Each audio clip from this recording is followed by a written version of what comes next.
cinématoudou.com. Délai d'inscription 12 octobre 2009.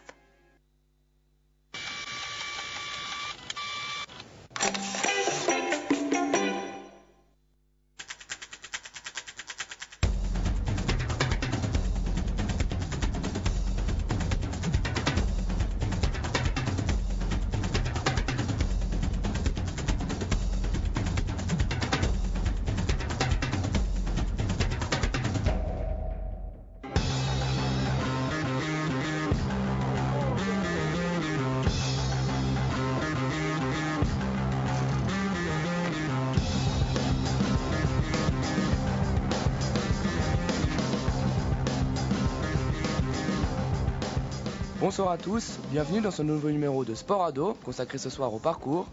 Le One Giant Leap, samedi passé à Genève, nous a permis d'aller à la découverte de ce sport original. C'est un événement qui va se passer dans 35 pays du monde entier, retracé avec 100 villes. Il y a environ 3000 traceurs qui tracent tout le même jour, tous au même moment. Donc au moment où on parle, il y a plus de 3000 personnes qui font du parcours dans le monde entier.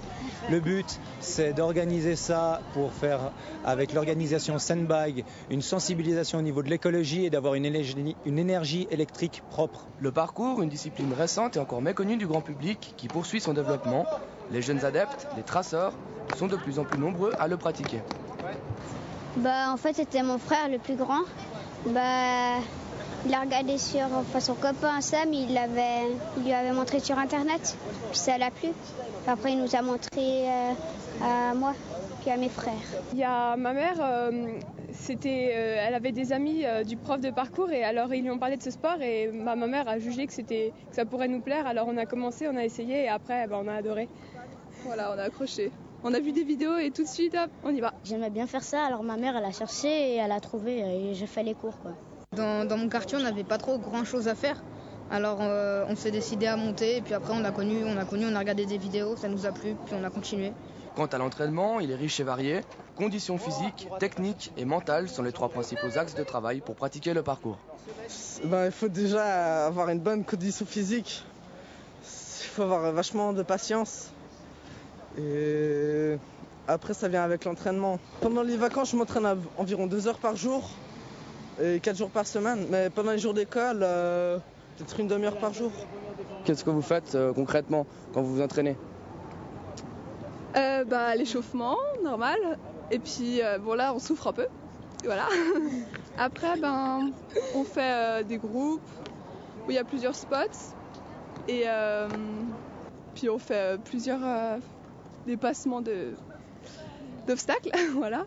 Donc le parcours ou art du déplacement maintenant se structure dans plusieurs pays. On a des systèmes de certification avec des profs de sport. On a une association qui s'appelle la Try and Trace. On donne des cours, c'est 50 francs par an. On peut venir à des sessions, venir à des cours en salle. Il y a aussi au Colony Karaté Club où on dispense des cours en salle et à l'extérieur. Et là, c'est encadré avec des moniteurs. Des entraînements indispensables si l'on veut pratiquer ce sport en toute sécurité et éviter ainsi les accidents de parcours. Des blessures, on en a toujours, mais jamais graves. C'est souvent des éraflures ou des choses comme ça. On tombe, c'est comme ça, hein, c'est la règle du jeu, c'est tout. Ce que je conseillerais aux parents, c'est si les enfants aimeraient faire ça, qu'ils le fassent dans un milieu encadré. Parce que quand ils le font seuls, souvent ils font des choses mal, des mauvais mouvements ou des mauvais amortis qui sont très mauvais au niveau du dos et des genoux. Et c'est important qu'il y ait des moniteurs qui encadrent et qui dirigent. Après plusieurs heures d'efforts, le parcours s'achève. Pas de classement ni de résultat dans ce sport, on le pratique pour le fun. Les traceurs venus des 4 coins de Suisse romande et même de Suisse alémanique pour certains semblent plutôt satisfaits. Il fait un peu chaud mais satisfaite. Pour l'écologie et tout. Oui, on est à fond dedans, quoi.